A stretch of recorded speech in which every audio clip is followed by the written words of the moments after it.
Welcome back to Psychedelics today. This is Joe Moore coming at you from Breckenridge, Colorado, joined by Kyle Buller. What's up, Kyle? Hey, Joe. Hey, so we wanted to do kind of a different style of episode today and kind of answer some questions that have been coming at us for a bit. And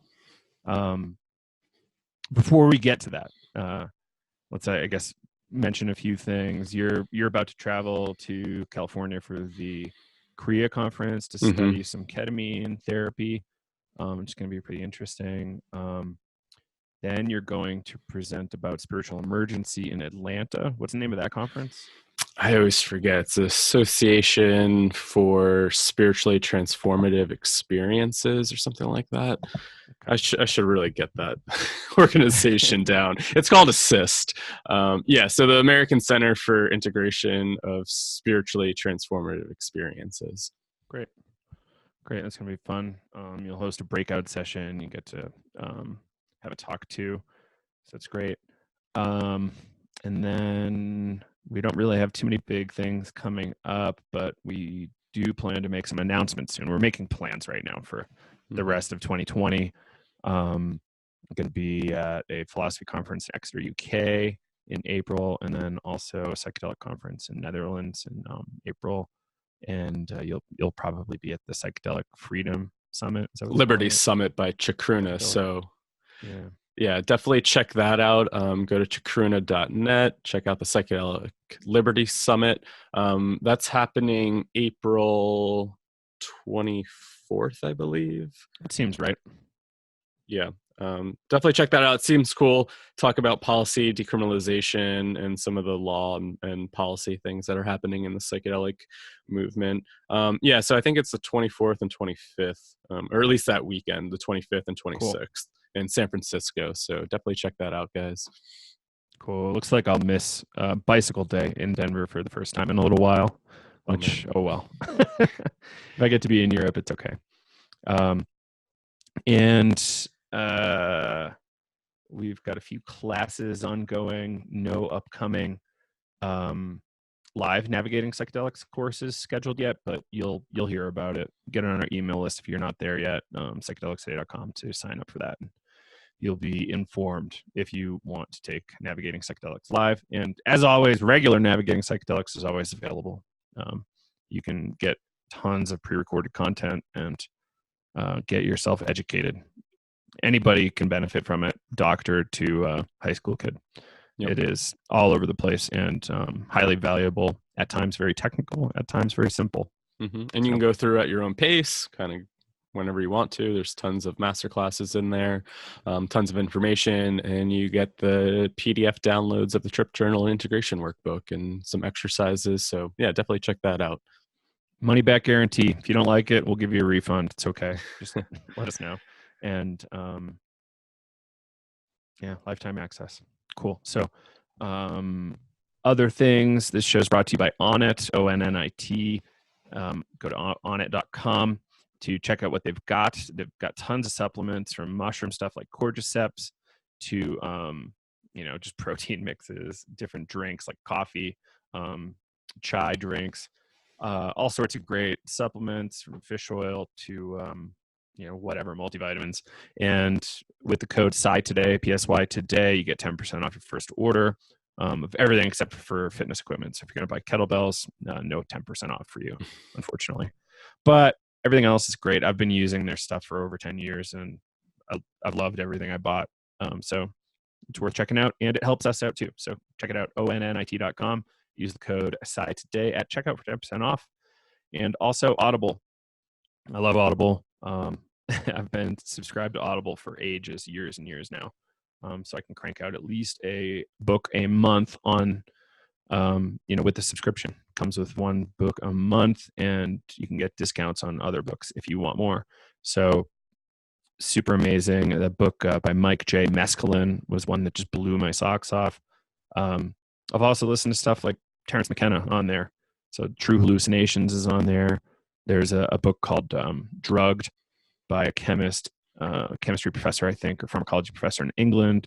That was another extraordinary book I had on Audible. There's just so many, especially in the psychedelic space. So if you want a 30-day free trial, Go to psychedelicstoday.com/welcome, and you can find the 30-day free trial button there, and that helps us out quite a bit. So anything you can do to help, and you cancel your subscription at any time, so no risk to you. So check it out, and you get to keep the book.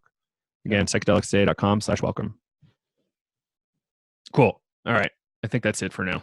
Yep. So we wanted to chat about a few things that people asked us about. I put a post up on Instagram. We got a whole mess of answers to what people want to hear about. And I guess before we do that, I wanted to address an issue that came up and was raised to us by a physician out of Fort Collins, Colorado, Dr. Craig Heacock, who works at, what's it called? The Wellness Center? Wholeness Center, which is Scott Shannon's there as well. Really cool situation they've got in Fort Collins, but I wanted to read Craig's response here just because I thought it was important. So in our episode, we talked about kratom and, made it sound like it was a free lunch. There's reasons to use kratom, but here's what Craig wanted us to kind of share. So here's Craig's intro. I'm a psychiatrist and addiction specialist in Fort Collins, Colorado, a co-therapist in the phase 3 MDMA for PTSD study, and I do a lot of IV, IM, ketamine work with patients. I'm all for using psychedelics wisely. Kratom, however, is a totally different beast. Kratom is to opioids much like beer is to benzodiazepines. Not the same chemical, but with the same net effect. Beer and benzos do their thing on the GABA receptor. Opioids and kratom primarily affect the mu opioid receptor. Yes, beer is generally much safer than benzos, but it can be physically addictive and even wreck your life if you use it enough. Similarly, kratom is safer than opioids, but it can still be very physically addictive, and getting off of it is awful. Your speakers, this is the decriminalized nature of a podcast, I think out of Oregon. Your speakers claimed that kratom withdrawal is like coffee withdrawal. This is insane. They have no idea what they're talking about. Kratom withdrawal very closely imitates opioid withdrawal because kratom's primary activity is at the mu receptor. Here's what kratom withdrawal really looks like: diarrhea, abdominal cramps, severe insomnia and anxiety, restlessness and agitation, depression, and cognitive impairment. Kratom withdrawal looks and feels just like oxycodone withdrawal. Claiming otherwise is a public disservice and dishonest. So, Craig, thank you for this, and sorry it took us so long to get this out. If this is true, which it is, the receptor site activity is the same as opioid pills, so we've got to be really careful there. Addiction, while not lethal, becoming addicted and withdrawing from kratom can look really painful and awful, though it's not lethal. Beer and benzodiazepines, or alcohol and benzodiazepines like Xanax and Valium, those are the two things where withdrawal is actually lethal. Mm-hmm. So to be noted, kratom, the real reason to use kratom over pills is that you can't OD on the high end and die. You're not going to have that, respiration ceasing situation that happens with, how do I not know an opiate pill? Oxycodone or something like that. So yeah, be careful with kratom. It's not a free lunch. You can still get addicted and it can still hurt you. Used wisely, it's probably okay, but just be careful. Learn what you need to learn before you do things. Yeah, and I think I even brought up on the that specific episode. I know somebody who has been using kratom or kratom for a bit, and I mean, they tell me they struggle with trying to get off of it, and it's something that they really want to get off, and every time they try to do it, just the withdrawal effects are pretty intense. And so, like, I'm seeing it, right? Like, I see somebody kind of struggling with it as well, and they're using it as a alternative. And so, yeah, I would definitely like to echo that is a real thing. I do have people in my life that do struggle with that. So be careful. Yeah. Careful out there, folks. It's, we want everybody to be healthier and smarter and happier. And addiction can definitely get in the way of that. Yeah. And, So, I guess it is like a harm reduction thing, right? Like, you're not going to possibly die from it, which is good, right? But yeah, it does come with some risks. yeah, like if you're trying to save money and get off pills, or like, use it to avoid the withdrawals from heroin use or something, like that's perhaps okay. But, I just probably don't use it every day. Mm-hmm. Cool. So let's jump into some of these questions. Where was that first one here? So the first question that came on this Instagram thread was psychedelics and an exorcism. So not much of a question, more of kind of like a comment. But this is a super interesting question and comment of, I don't think I've really heard podcasts or anything kind of address this, of an exorcism during psychedelics, or maybe using psychedelics for an exorcism. Not really too sure what this question's asking, since it wasn't much of a question, more of a comment. But I guess we could take it in multiple different directions. These states can occur during a psychedelic experience, and I'm curious whether or not psychedelics could be used for an exorcism, or or if it just comes up, right? So, and maybe how to navigate that if it does come up.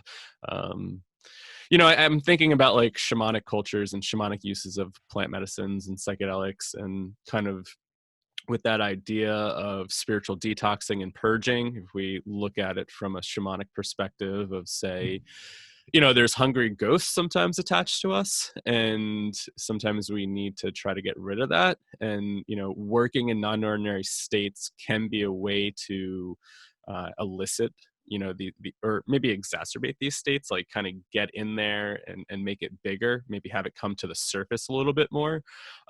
So, I could probably see psychedelics being an aid for that.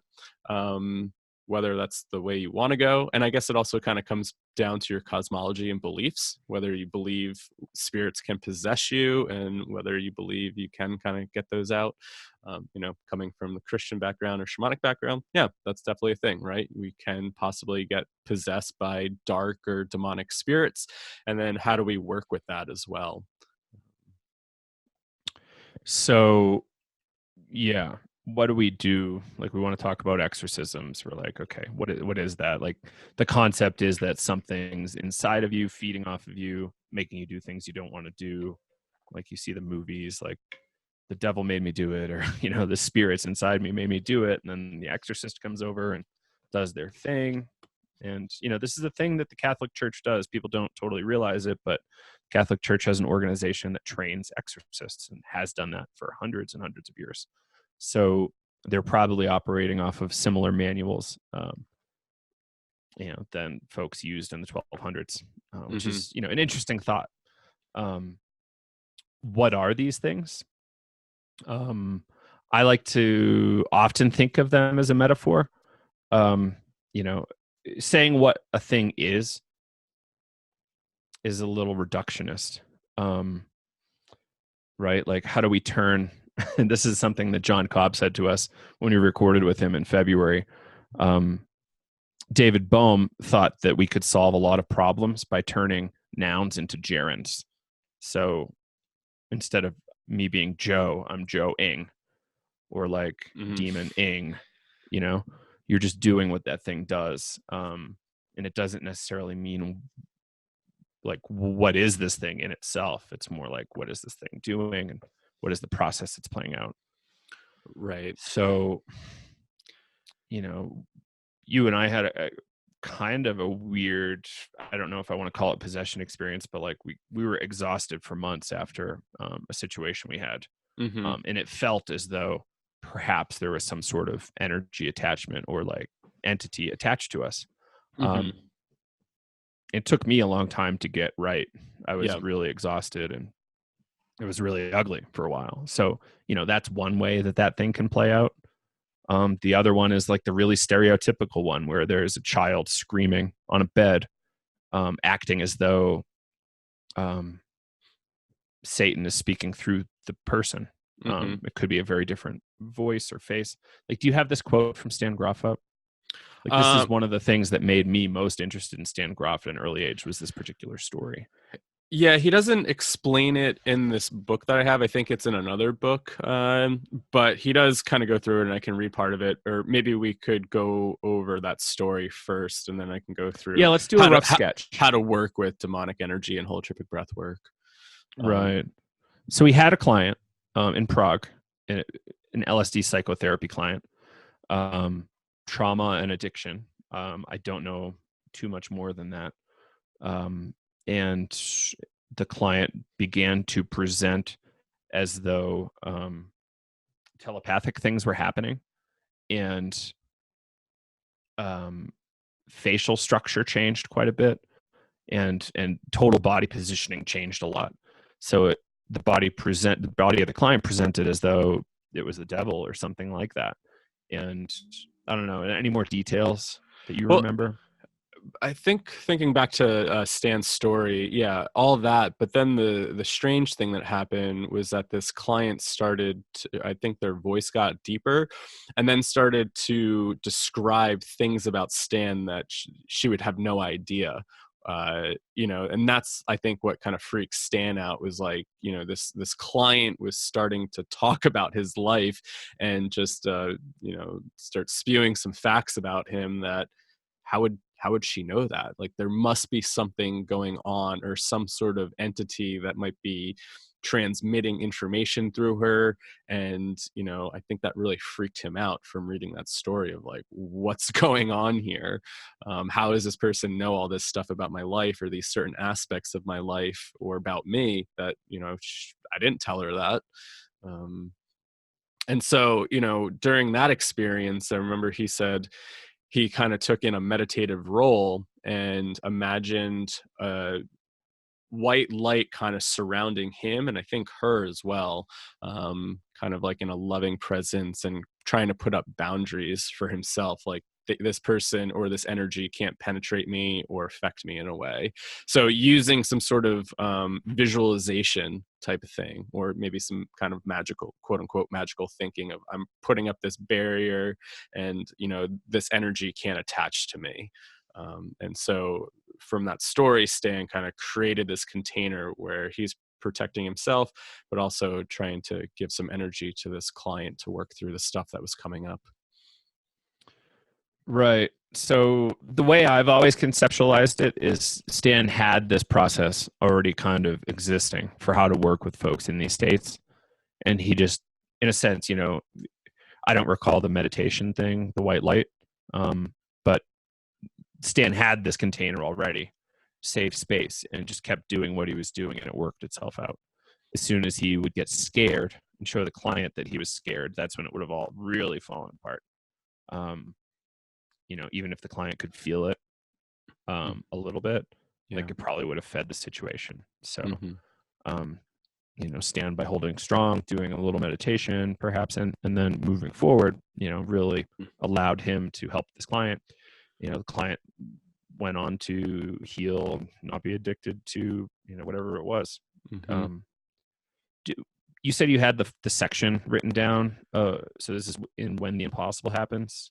I think, yeah, there's a story in The Impossible Happens. So Stan said, I've observed during my entire professional career can be found in the book When the Impossible Happens, specifically, quote, the interview with the devil case with Flora. So if you want to check that out, I believe that's the story. And I think it was also in a couple of his other books as well.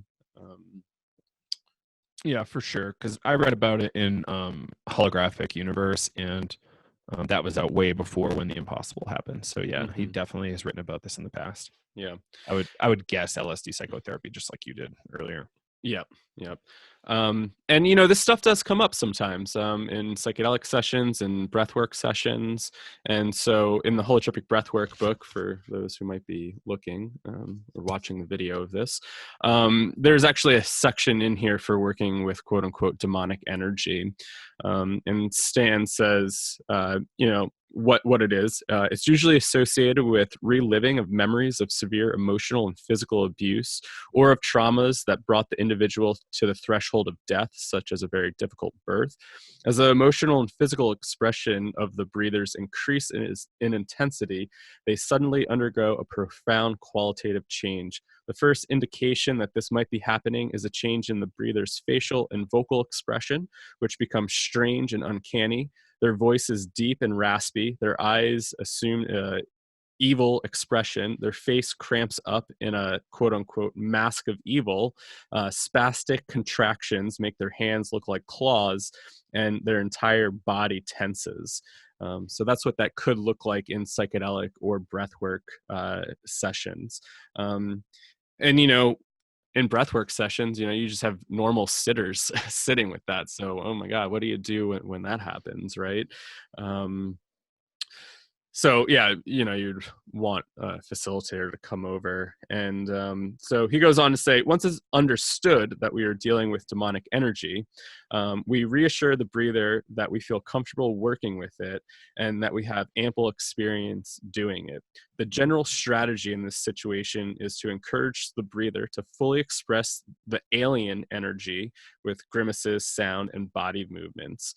And really encourage the breather to say, like, show us what it looks like, show us what the sound looks like, or what it sounds like, express it fully, really fully with your whole body. And that's pretty typical of working with people with breath work and body work. Like towards the end, if something's coming up or it feels like somebody's stuck in a process, I mean, that's what we would typically do, is really just hold that container for that person to really express what's going on. So if it does look somewhat demonic, really encourage them to explore it and to really kind of get it out of their system. And sometimes people can all of a sudden have huge strengths of energy, right? Or just like, increased energy and strength when that happens. So you definitely want to be sure that you're creating a safe container for yourself as a facilitator or sitter, as well as so the person going through this experience feels safe as well.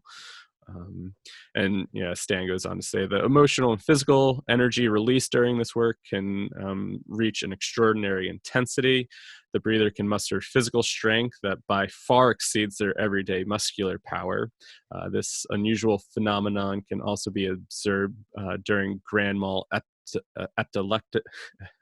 epileptic seizures, occurring after the application of electroshock or spontaneously. However, the demonic energy is not stereotypical or robotic, as in the case of the seizures, but acts in a versatile, intelligent, and goal-oriented fashion. Its actions are wicked, aggressive, and they are aimed at the breather's helper or against the breather themselves. So that's something also to take into consideration if you're working with this, the kind of the projections that might come up, like this energy or this quote unquote entity saying, like, get the fuck away from me, or like, might be spouting things at you or possibly trying to hurt you in some sense. Right. So you as the facilitator might feel pretty at risk. But the trick is to reassure yourself that you've got adequate training and preparation and support for these kinds of situations as they come up. And this is something that you thought might happen eventually with one of your clients. So, you roll the dice long enough, something like this might happen. So just being ready for it. So my problem with the way we're talking about it is that it's saying it is demonic energy or it is, alien energy. How about like it feels as though it's an external thing, and it feels as though it's evil or it feels as though it's alien, right? Like in my ayahuasca experience, I've had the experience of an evil entity coming over me and checking me out and saying, okay, like, who are we going to feed you to, kind of thing. And it felt external. I'm not going to go ahead and say, okay, like for sure this was XYZ entity that I read about in these books on demonology. I'm going to say Right. like it, this is how it presented. We have to be as, facilitators and interested parties in this stuff, really careful about the language we use. If we want to say that, is something like maybe say, like, couch it in the language, like, my tradition says this. Mm-hmm. According to my tradition, it looks more like this XYZ thing, like hungry ghost, like that's kind of like a Buddhist term. So how do we like interact with that term in a contextually appropriate way, I guess. So, I'm just cautioning people, be careful with your language. I'm always a little perhaps too careful with my language, but we don't know what these things are yet. Like, they don't show up on any of our devices we can use to scan things yet. Right. Maybe they will, but right. Well, yeah, I mean, that's a good point, right? And I think it kind of comes back to maybe how you're experiencing it, or part of your belief system. Like, sometimes the way I've viewed some of these demonic type of states was kind of through that shamanic lens, and through the work of like Martin Prachtel talking about these hungry ghosts, like these leftover ancestors that kind of come back into our lives and kind of take on, they feed off of us, and then, they want our energy. Maybe they haven't crossed over. And how are we working with, say, like these ancestors that just want some attention, right? Or maybe need some healing or some offerings. And then here you have in Stan's book, he's talking about it's associated with reliving memories of severe emotional and physical abuse or traumas, right? And so I think there can be multiple ways to look at this type of stuff. Yeah, absolutely. And, being a little flexible, because you don't know that the way you're going to talk to something is going to be relatable to your client. Mm-hmm. Being careful with your language in this context is the same as meeting your client where they're at too. Yeah. It's not separate. Right. And that's a good point of like, okay, we have our ideas, and how are we not projecting that onto the person's experience? Because the person that is experiencing this, I mean, it's their experience, right? And so how do we create that container for the client or the breathwork participant to fully experience that through their lens? And how can we create that safe container for them to work with that energy that's coming up? Depending on how they're defining it, I think is really important, versus us saying, this looks demonic and we need to do an exorcism on you. I mean, that could feel really invasive, right? Maybe that's not what they're going through.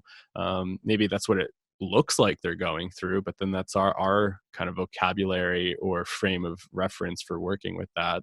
I could feel like that could be really traumatizing. Somebody's reliving some sort of physical abuse, and it might look quote unquote demonic, and then we come in and think, oh, we need to extract this energy or this demon out of them, when really they're kind of going through something totally different. So yeah, I think the caution there is like, how do we show up and meet that client where they're at, or that participant where they're at, and really create that container for them to explore their experience.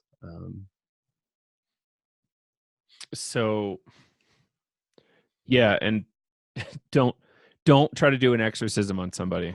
Just put it that way. Don't do that. Right. If you don't have training for that, don't do that. And who does? Catholic priests. Yeah. Like, I don't know that many other people do.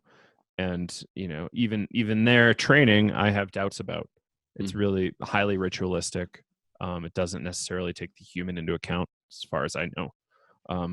And imagine if somebody had a rape history, and you kind of force them into this exorcism scenario. No go. Don't do that. Yeah. Like, that's not pretty. Yeah. So this is definitely an interesting topic. I feel like it's semi rare. Like, I haven't seen too much of it in breathwork sessions or anything like that. But it's definitely a possibility in like psychedelic experiences, kind of energies emerging. And yeah, how are we dealing with that? And Right.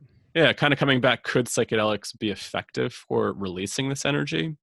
I always come back to that that Groff quote of non-specific amplifiers of mental processes. If there is something that's just deep inside of us that's trying to come up to be resolved, working in holotropic states of consciousness can foster that potential for release, right? And so, yeah, absolutely. Like I've seen some stuff that hints at exorcism. I've never seen something that looks like exactly like it to me.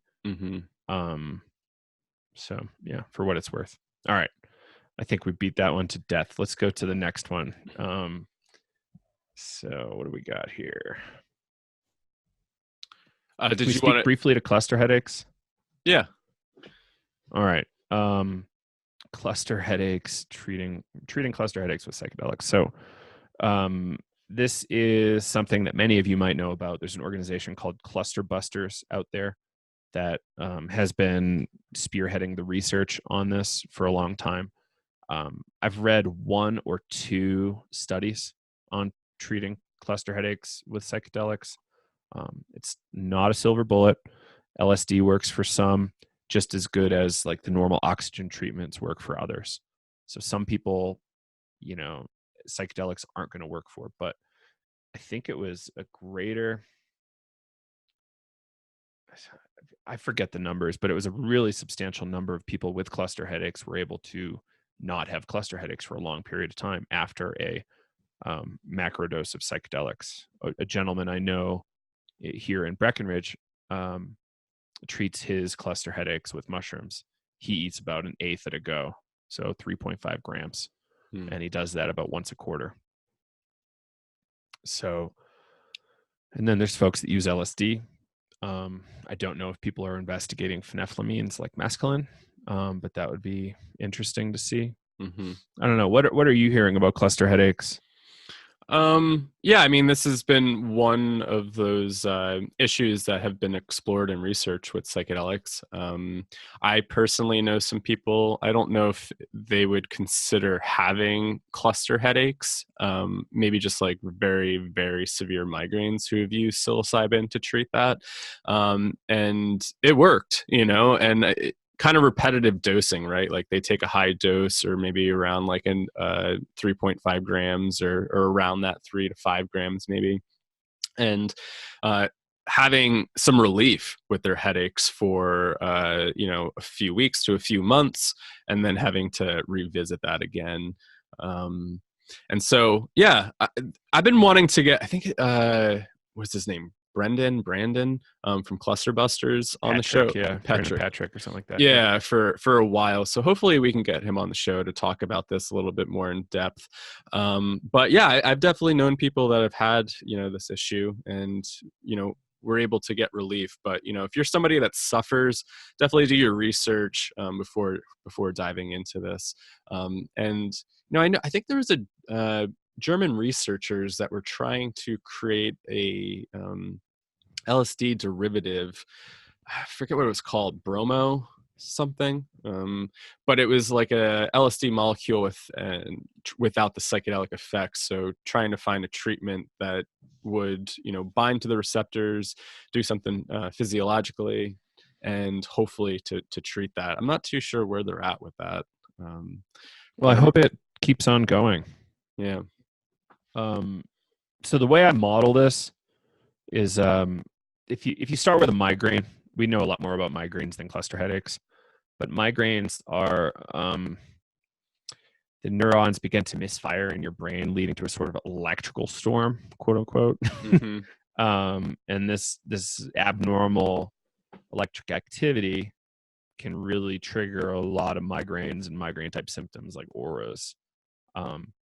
And perhaps what's happening is that the psychedelics will correct that by that hyperconnectivity between the brain networks or nodes, and then over time, like due to the wildly intense interconnection, you would then just as a normal person with depression or PTSD would slip back into kind of the normal brain state.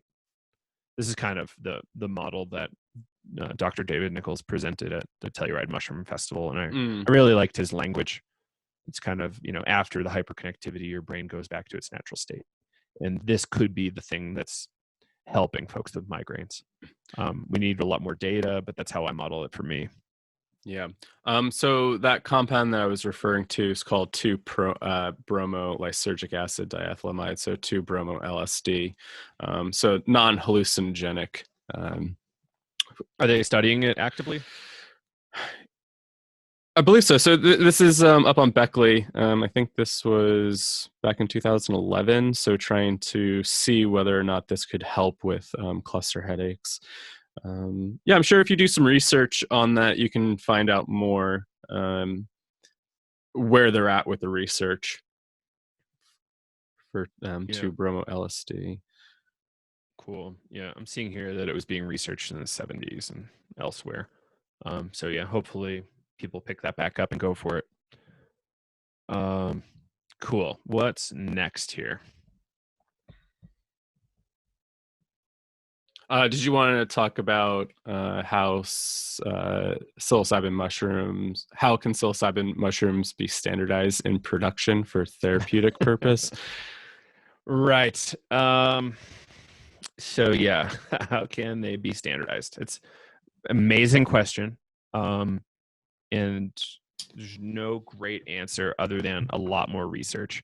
The practical solution is to have a large quantity of psilocybe cubensis mushroom dried and powdered, and have it, really, really, really mixed well. And that theoretically would be standardized. It's not super standardized, but it's far better than just throwing a couple mushrooms in your mouth. Because you could have 2 or 3 duds in your set of mushrooms or whatever. We know that, a mushroom 2 inches away from another mushroom could be wildly different in potency. Mm-hmm.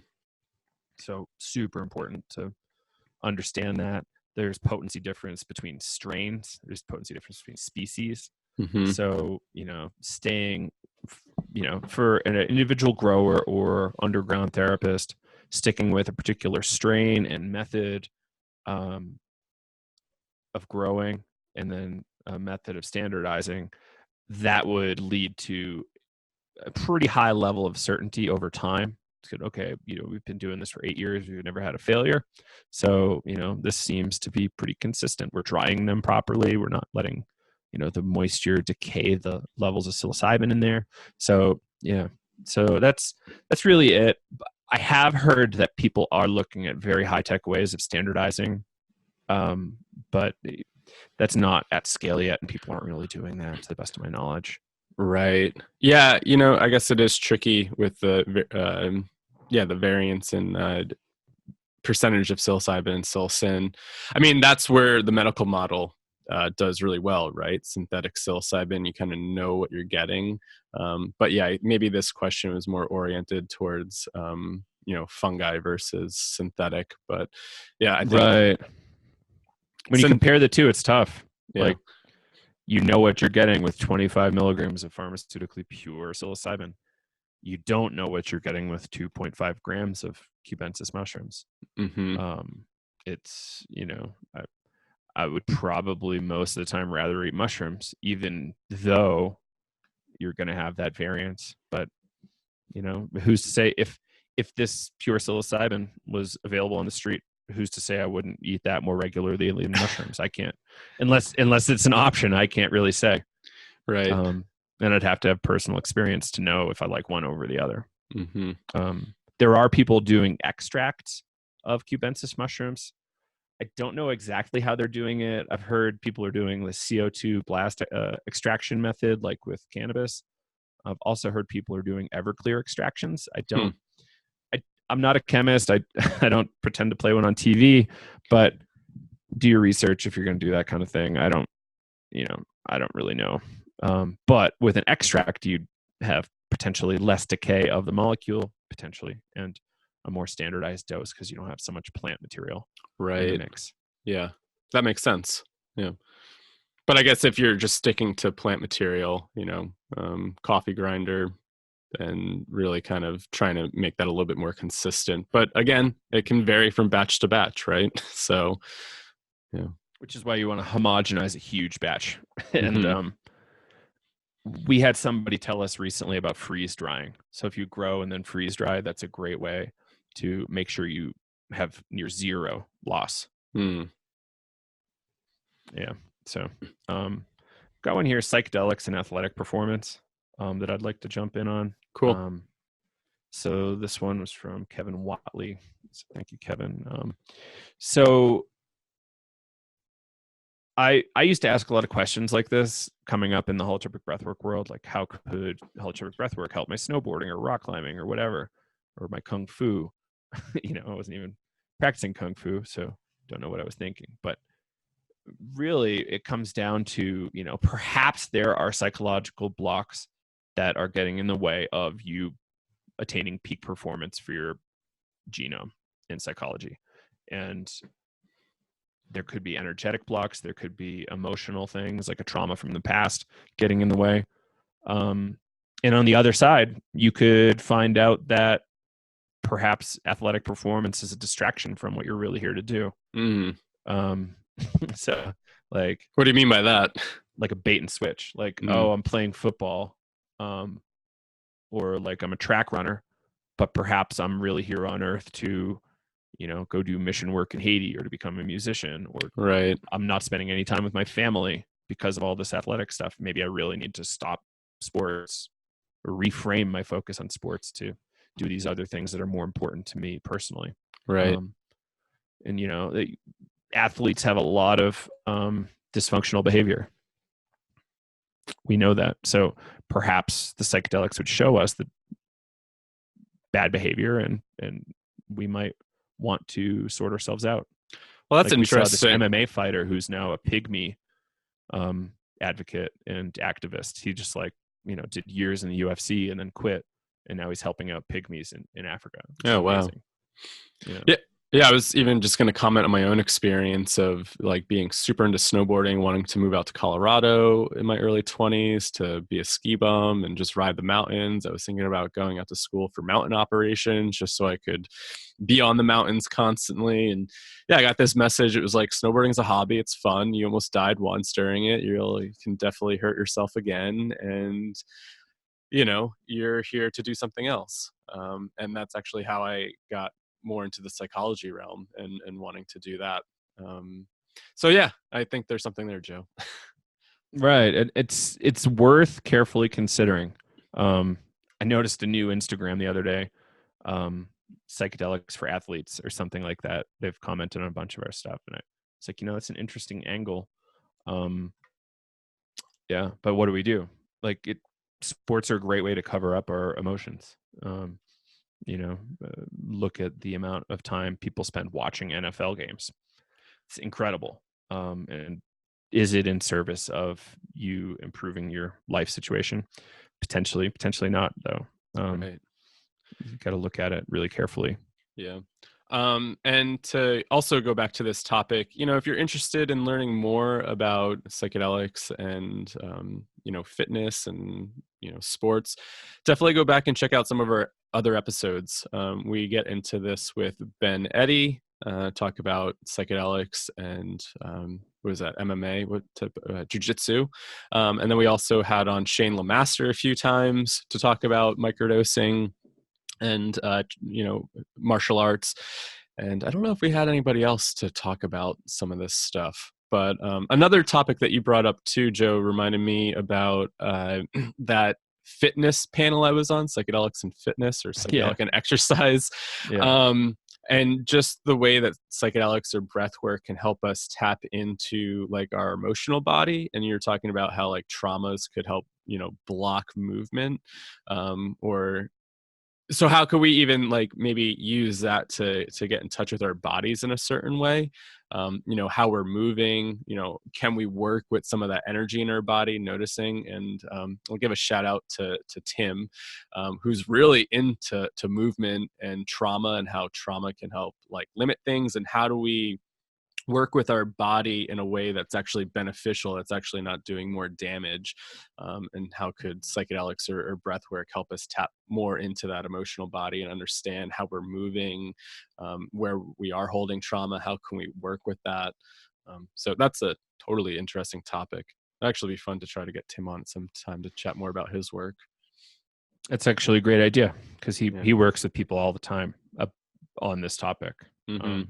Actually know of a person who works in Manhattan doing like he's an underground guide, but also a fitness trainer, and does this kind of body work and retraining called postural restoration.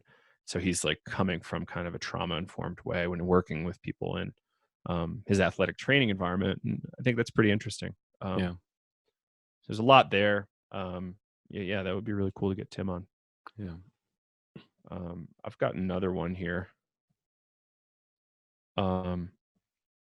So how to get the ball rolling in an area. Check-ins on the area currently decriminalized, pros, cons, tips for presenting the topic. So start a club. Like if you're in the US or Canada or Europe, you have the political freedom to start a small organization and just do little meetups at a coffee shop or wherever. You could work through books together. You can lobby the government if you chose to, or even put in a ballot initiative. But getting started with meeting regularly is the real trick. Maybe you start with once a month, and you just talk about the latest episode of Hamilton's Pharmacopoeia or Psychedelics Today, even. There's a lot to talk about once you've listened to an episode of our show, or watch somebody else. There's just so much.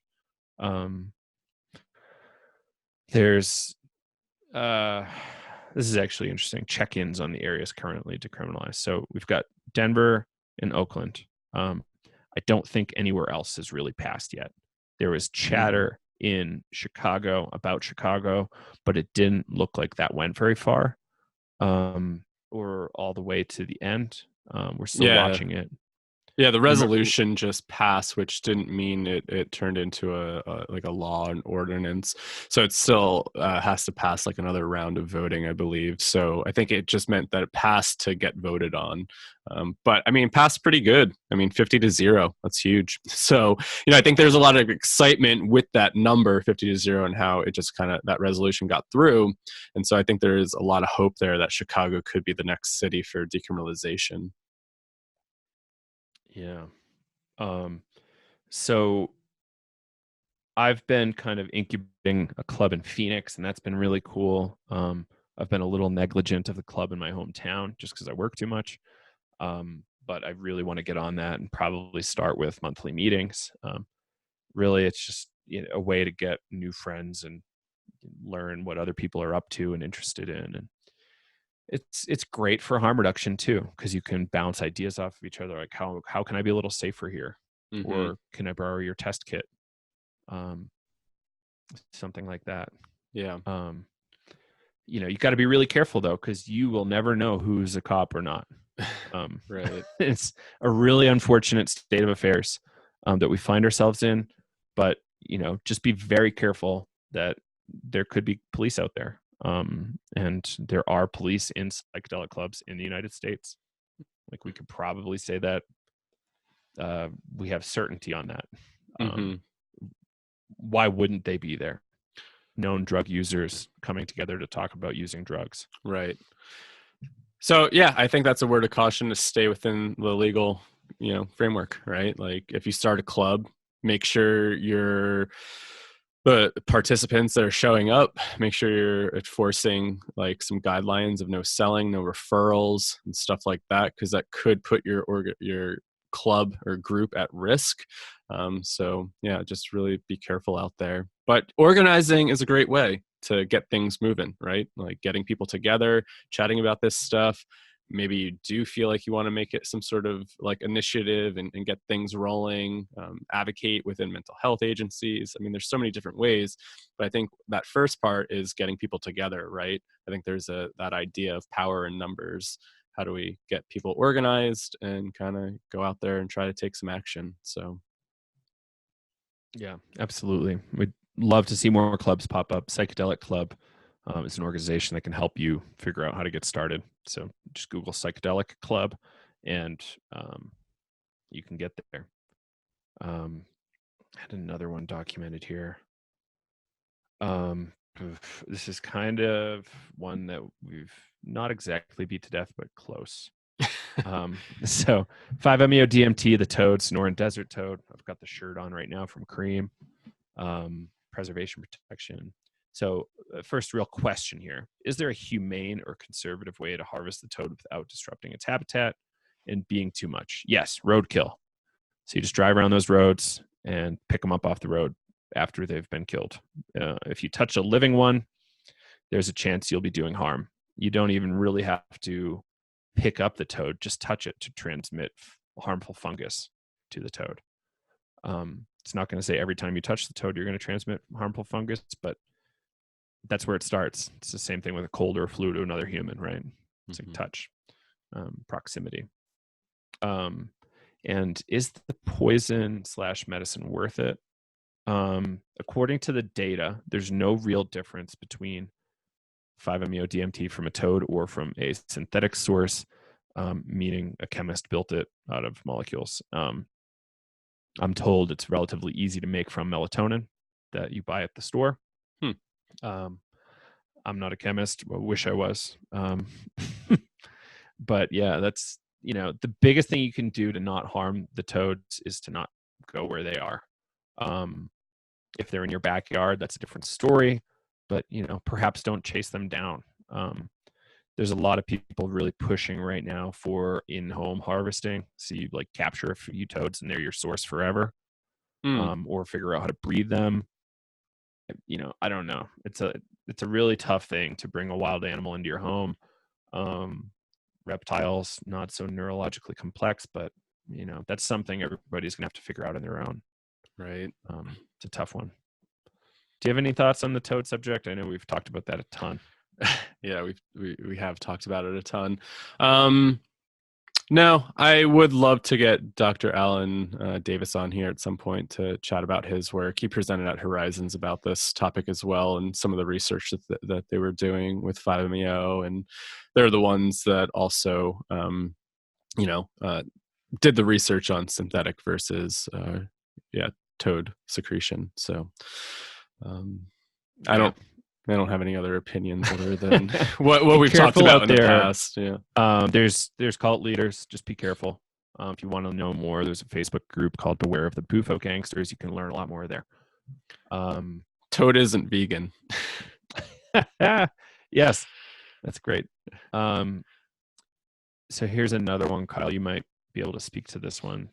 Have you ever covered psychedelics and their ability to help with grief? So perhaps processing grief, you could speak to that and how psychedelics might help. Yeah, I think that's a really interesting question. And I guess when I think of grief, I also think about trauma too, right? Because why are we grieving? Could be something like death of a loved one, which could be trauma, right? It's not like a big trauma. But it's traumatic, right? Dealing with death. And, a lot of the research is showing that psychedelics, especially like MDMA, can be really beneficial for treating trauma. And I think just, even when we're dealing with stuff like breath work, right? Just to have a technique or tool to emotionally process the things that we're going to. I mean, I love going to breath work and just being able to somatically purge out whatever the hell I'm holding on to, or just sitting there and being able to breathe through my emotions and to cry, right? I mean, sometimes there's been times where I haven't been able to do that, and just creating that container to do that is so helpful. And I remember I had a session when I was younger, and I had a sitter with me, and I just looked at them and I said, "Is it okay if I cry right now?"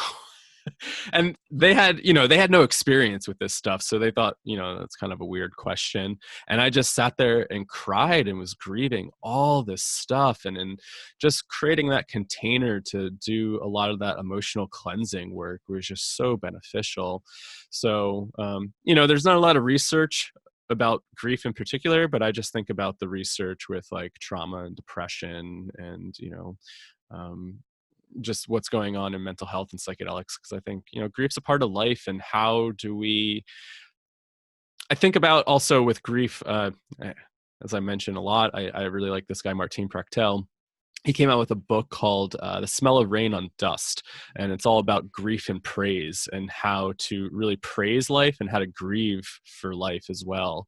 And sometimes psychedelics can show us that, right? Like when we get in touch with this numinous dimension and we're able to maybe enter into these states where we feel so much love for the universe, or love for ourselves and love for others, and being able to really praise that. I think that's also a form of grief in a sense, or processing grief in a way, right? Like we hold on to all this stuff that might have happened to us, or these traumas, and then coming to some sort of resolution to feel like, oh, okay, I get why this might be happening, or I'm able to process it differently.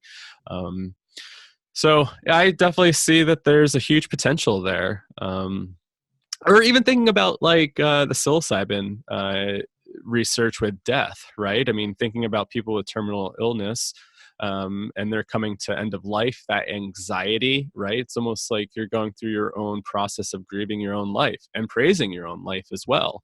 Kind of, we know that psychedelics can potentiate mystical experiences, or occasion mystical experiences, and sometimes in those mystical experiences can be somewhat like of life reviews, and kind of going through certain things. What did I do? And oh, that was really beautiful. Or ooh, I wasn't too that wasn't too great, of whatever was coming up. And I'm able to kind of cry and process that. So, I think the real potential here with any holotropic state of consciousness is that idea of the inner radar, picking things up and doing this in a setting where you're creating a setting to process emotions, right?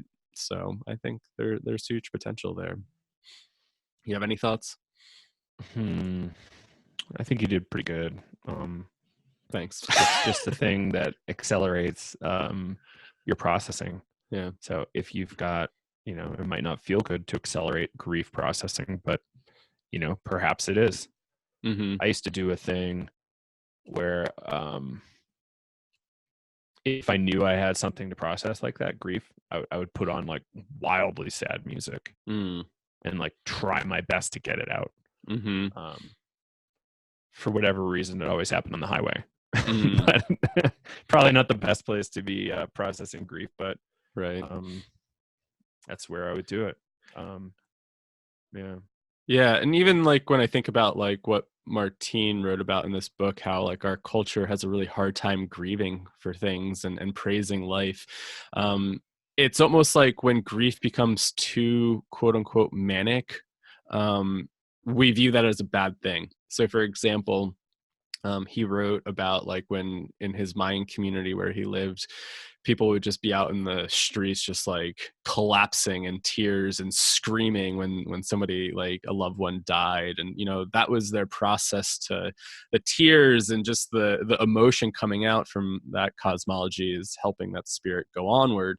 And so one of his students did this, who lives in America, and I think one of their family members died. And so at the funeral, he was really trying to grieve the loss of this family member, broke down, was crying, was kind of like, just all over the place, really trying to get it out of the body, right?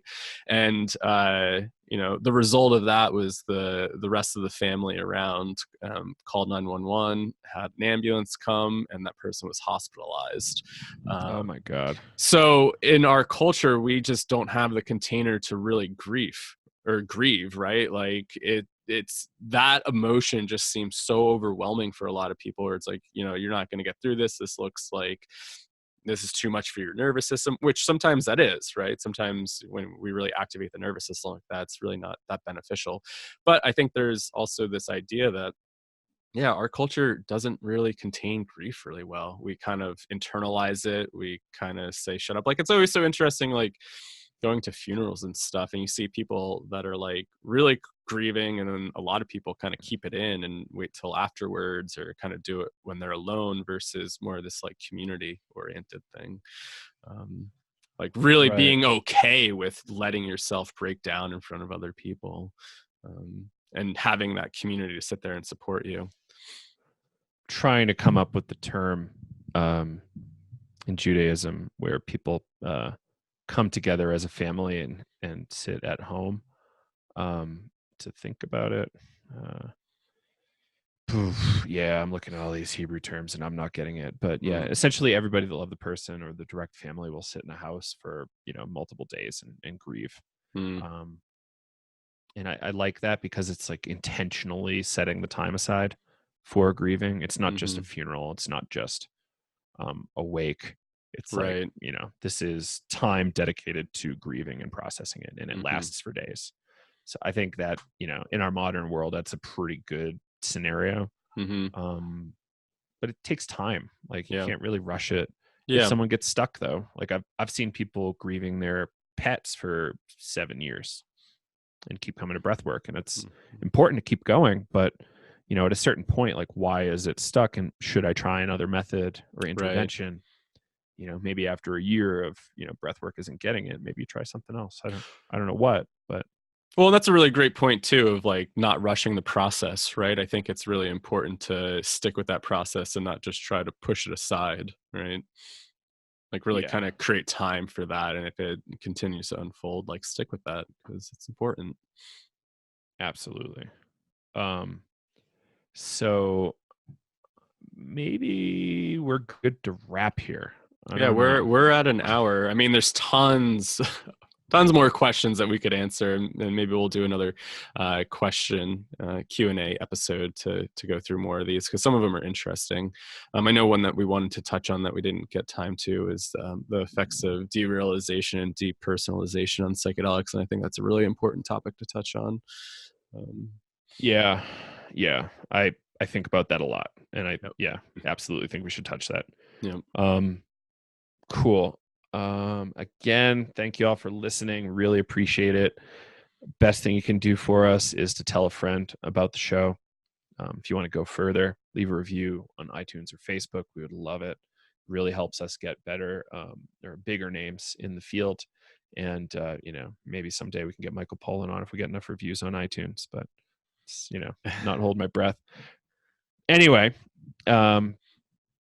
this episode is brought to you by Onnit, onnit.com, where you can find all sorts of supplements and clothes and food products, really neat, healthy food choices. I love their coffee. I've had multiple of their kind of powdered chai drinks. I've had their Shroom Tech Sport to help with athletic performance, and their New Mood, which was initially a kind of ecstasy supplement, like when you're coming off of MDMA. It helped, but it helps every day too.